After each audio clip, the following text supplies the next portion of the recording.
ministries, painting, teaching English. And then we went to Turkey and we met up with Westbound.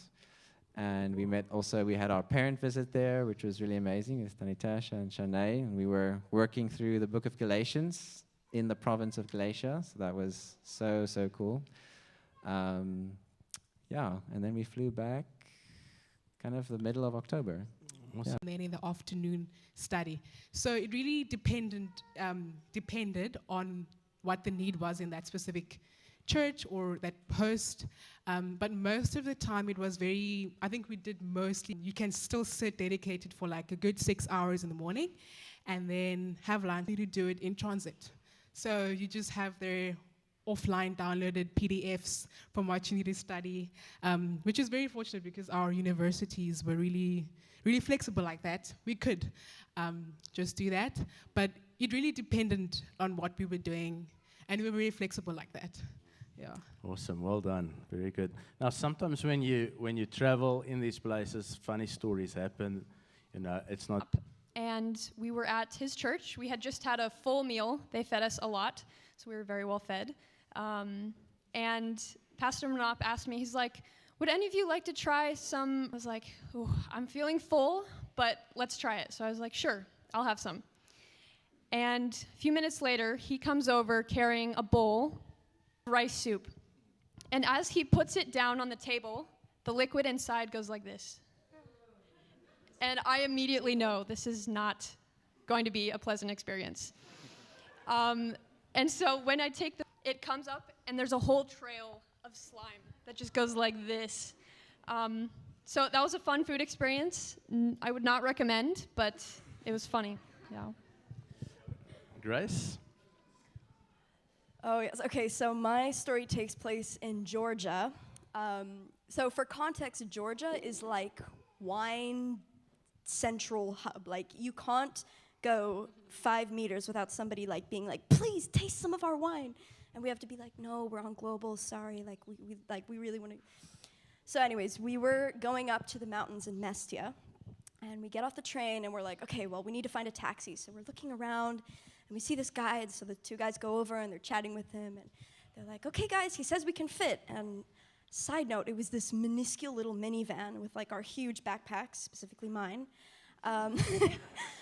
So we shoved everything in, and we're like, okay. And at the last second, he reaches into the trunk and pulls out this purple bottle, like literally this just like water bottle filled with this purple liquid. And in my head, I'm like, oh, interesting, he has grape juice in the back of his car. And so as he gets into the car, I'm like, Gigi, that's not grape juice. And he starts to be like, this is a little concerning. So he's driving along, and he puts it in the front, and he's just driving, and it's going along these roads that are like this. And you're just like praying over the car, you're praying over your lives. So then about halfway through the trip, he pulls it out. And he's like, come, taste. I make this, taste. And we're like, ah. And we're like, no, thank you, we're okay. Like, please don't drink it yourself. And then he's like, okay, it's fine. And then he puts it back, and he's like, come, you want to smoke? And then he like pulls it out, and he gives us, and we're like, no, thank you. And then he's like, these weird gringos. He's like, what do you even do with your lives?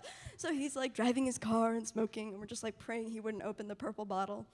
Needless to say, he didn't, but we did get, I think, some really funny moments from him. We really enjoyed him. Awesome. Now, as you travel through the year, I mean, you're looking for the Lord moving in different ways. The Lord touches you deeply when you see the Lord working in the nations. Vian, what was one of those God moments for you? A moment where you knew this was the Lord. He was busy working here, and He was with me. So this is also quite a funny story.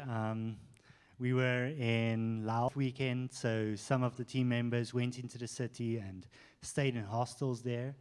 And few of us stayed behind. So the host said, you must come get a motorcycle in the city so that you have transport to go to the shops and buy food and everything. And we go with her, and we start driving. It was me and Michael. We get the motorcycle, start driving, and We're about 3 kilometers into the city, just about to get out on the outskirts of the city. And we see this little booth. We didn't think anything of it. And we drive, and they pull us over. So the Lao policeman takes us to this booth and says, "Why aren't you driving with your helmets on?" Because we didn't have any helmets. Because everyone else does not have any helmets, so we didn't think anything of it. And we just start praying, and we phone our hosts because there's a language barrier. The policemen don't speak English, we don't speak Lao, and Google Translate does not really work in Laos. It's very confusing sometimes.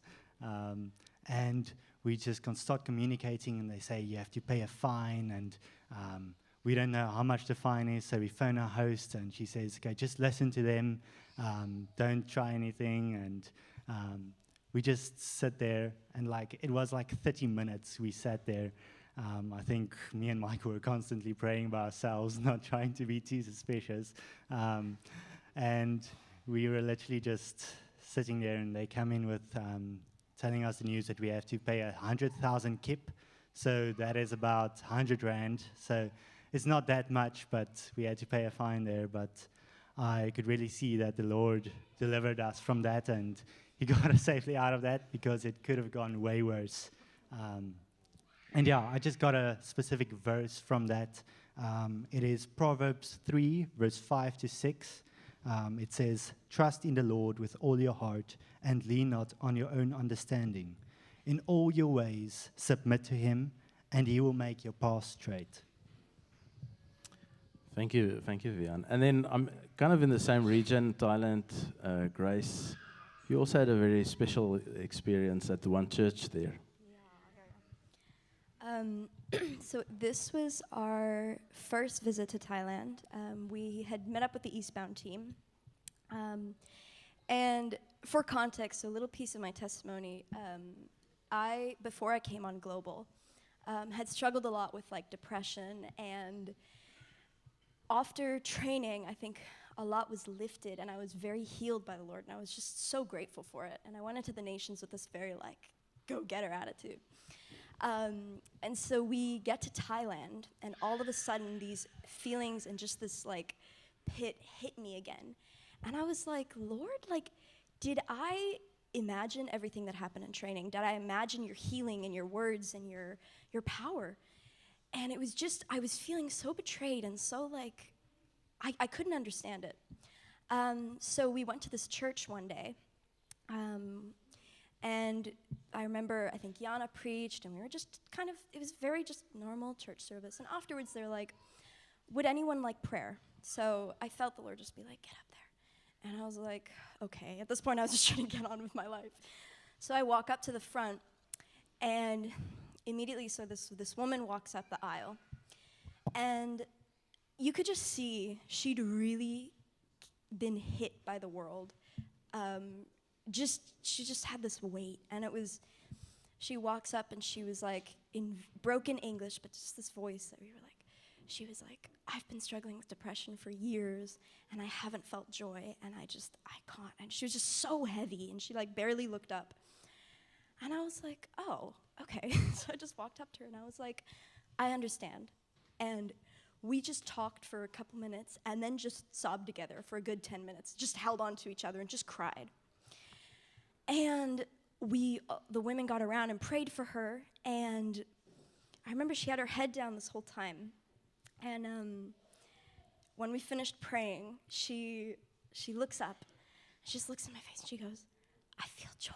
And we were and she had so little English, but she goes, "I feel joy. Thank you, Jesus. Thank you, God. I feel joy." And she just kept repeating this. And there was just this lightness and this, just this joy coming out of her. And it had been God had just come and just picked off this weight. He was done with it. And I was like, "Lord, what?" It was incredible. And so the whole rest of the night, we were praying for people. And she would come up, and she would translate for us. And then she would pray with us.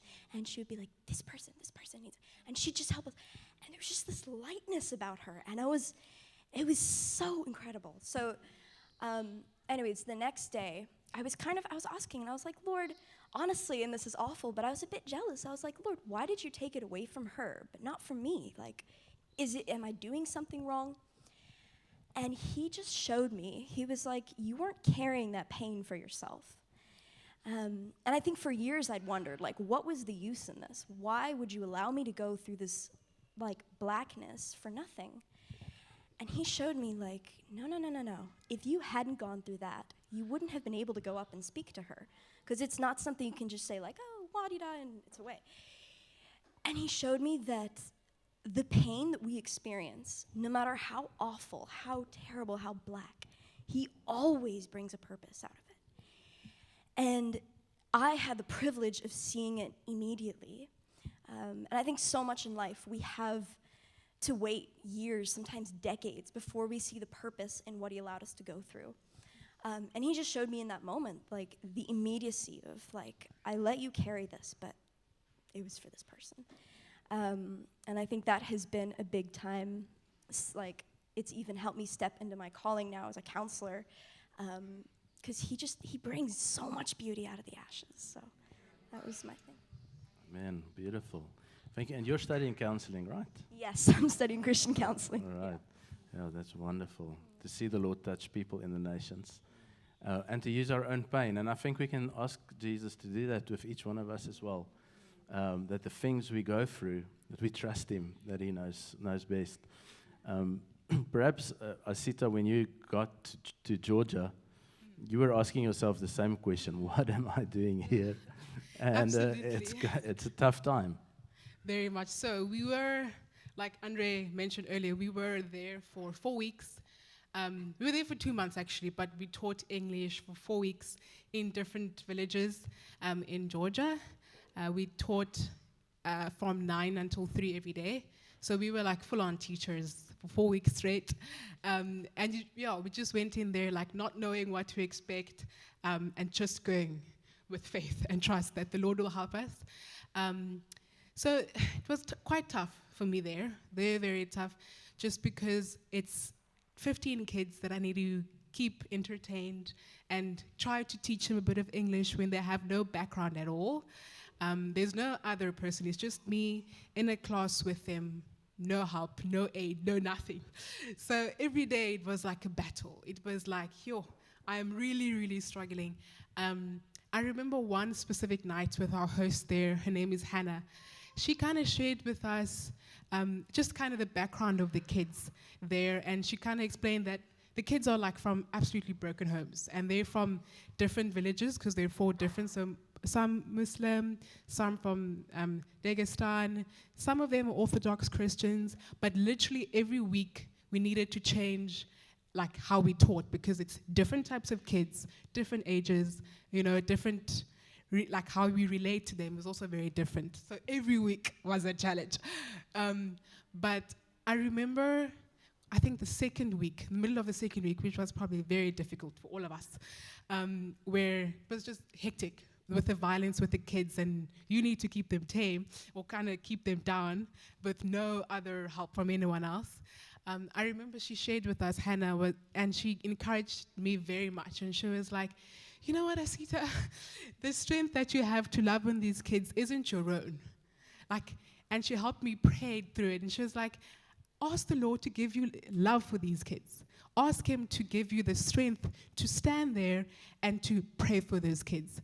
And that was, I think, the first day of the second week.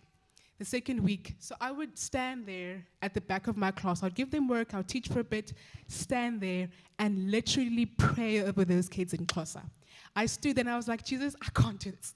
I'm just going to go back to my mother tongue and really just pray for those kids. It's nothing that I couldn't do it.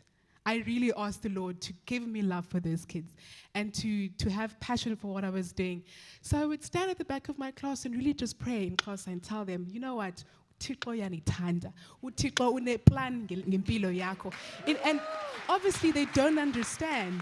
They weren't, I'm just casually in Xhosa. I'm like, you know what, this is normal. This is normal. I love you so much. Thank you, Jesus. But I think in that, it was so cool to just depend on the Lord for that strength. because I couldn't do it. Because we had to go back home and study, and the Lord pulled through. He pulled through every single day. And I felt like I would have even more energy the last 2 weeks just because of depending on the Lord for that strength, to such an extent that my heart is absolutely in Georgia in that hardship. I love those kids. But I think it's only because I asked him to come in love with me. Yeah. Amen. And I mean, I told Asita, I think she's probably the first person to ever pray in Xhosa in Georgia. So isn't that amazing? So we should have the languages also pray in the Maldives, and we should have some Xhosa in the Maldives as well next year. So what an amazing testimony. And the teams afterward was that game after, I think, was it Westbound game after, and everyone was saying, do you know Asita? Do you know Asita? Just a testimony of what you left there. It's just beautiful. Claire, Andre, as you were back in Thailand, you also had kind of a moment where you're wondering, what is going on? What should I do? Yeah. Just before I start, I want to say every time we introduced ourselves at a church or someone along the road, they would ask where we're from. So we would say South Africa. But 99% of the time, they would not hear South Africa. They would just say Africa. And then they would look at the four of us, and they're like, not Africa. And then they would like touch her skin, like Africa. So yeah, that was part of the joy. My moment came when we were first that 17-hour train ride we had to take. So we landed in Bangkok the evening. We slept at a YWAM base. The next morning, we go to the train station. And the train station in Bangkok is huge. Like I didn't know a train station can be that big. So it just started off by just trying to find where do you buy tickets, it's very confusing. But eventually we found a ticket booth, and we tell the lady we would like to get a train ticket from Bangkok to a city called Hat Yai. And she just tells us, no tickets available. And we're like, we don't have another plan. Like, we can't go back to the YWAM base. We're here. And she's like, no tickets, fully booked. And I'm like, is there another option? She's like, standing tickets. And we're like, Vienna and I at the ticket booth, the ladies are off to one side, kind of protecting the bags. And I'm like looking at Vienna, and we're like, and obviously she speaks a little bit of English, but we're trying to figure it out. And we're like, what is a standing ticket? Like, no seat, just standing in the aisle. We're like, okay. So we walk back. We just say, just give us a moment. So we walk back to the ladies, and we ask them. We just tell them, like, there is no more trains available. It's fully booked. Like, I mean, we could try and go to a bus station, but it's a massive city. So just to get to the bus station is a mission. So we told them we have standing tickets. It sounds like there's no seats. You have to stand. And they told us it would be a 15-hour train ride. It ended up being 17. So we're standing, and we know we're going to leave, like, I think it was 3 in the afternoon. And you travel throughout the night, and you only get there, like, you can do the math, but you're going to get there much later. And we just stood together, and we prayed, and we like, what do you guys feel? And then kind of like all of us just felt, no, we have peace. And, we just came out of J-Bay, and Uncle Norm's voice is in our ears saying, just receive. Just receive. Steve, this is how it's going to work out. So we go to the booth, and we say, we're going to take the standing tickets. She types in all the information. We get it. Eventually, the people started boarding the train. And it's incredible how many people there are. There's this massive, row of hundreds of people. And then there's another line over there, and we're trying to figure out where we should stand. And then the one line with hundreds of people with seats, and then there's another column of people without seats. We're like, okay, that's us. And just to say, the whole experience we had climbing on the train, we walked on there, and there was this lady. She just she just looked us in the eyes, and we knew this is Our Lady of Peace. She's like, no, you can sit here, it's okay.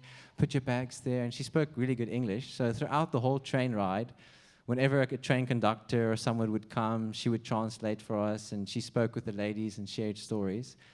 And it was so beautiful. We ended up having to stand most of the time, but we took turns, like, okay, there's one seat available, swap out. And I think the Bible verse that I was reminded of in that moment, but throughout the year, is that part where Jesus tells the disciples, you need to pray and keep on praying. And it's that part, that parable of a friend comes at midnight, asks for bread, and then he has to go to another friend and keep on asking. So I wanted to say, I think we were the friends traveling, and you guys were the people who got up at midnight praying for us. And yeah, just want to say thank you. You guys as a community praying at different hours, different times. You just had us on our hearts, or you were on prayer groups. And it was, honestly, I can say, there were so many times where we're in a really tough situation, but we know we don't have any food, and you guys might not have bread, but you're going to go ask the Father, and He's going to give what we need. So thank you very much. Thank you, Andre. Clara, you were in a bit of a tough space in Laos. What was that about? Yes, so for a time, about 2 weeks, our team was in Laos. And during part of that time, we were with Eastbound as well. We were privileged to spend a lot of time with them there. And it was just after they had left.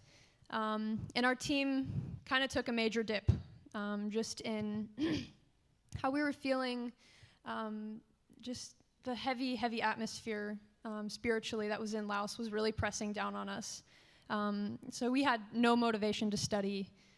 We just felt aimless. There wasn't much ministry to do after Eastbound had left. And so we felt purposeless in a way, and specifically me, because I need, a purpose, something to chase after to keep me going. So I think that was a really tough time for us. And I was down in the ditches. The environment we were in as well was very chaotic. There were 2 crying babies, switching turns crying during the day.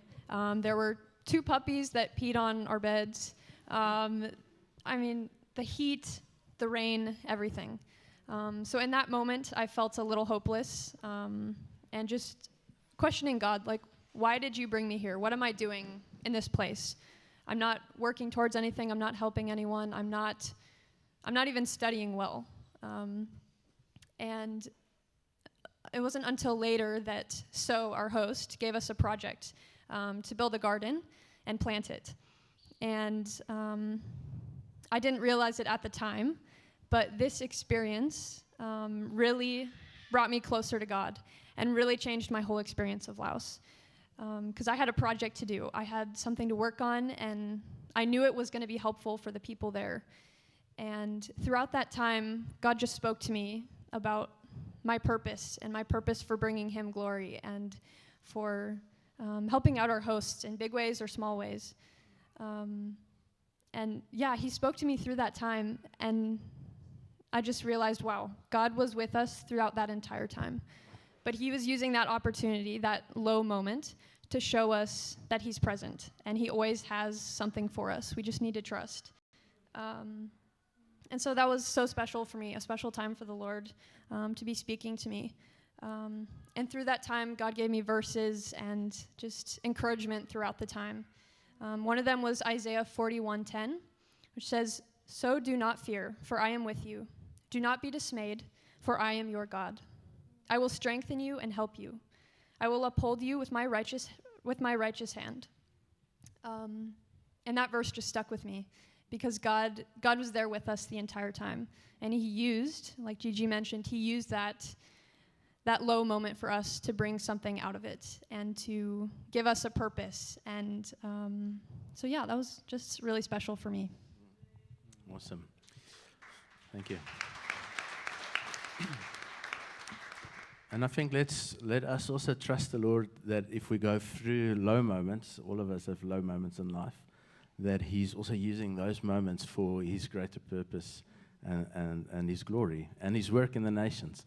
And as you were at this place in Laos, the Lord started teaching you something about worship as well. Yes. Yes, so that'll bring us into something different here. So while we were in Laos, we were with Eastbound. And in that time, we were working with the deaf people. And so in that time, we learned a song. So I'd like to invite Eastbound up to the stage.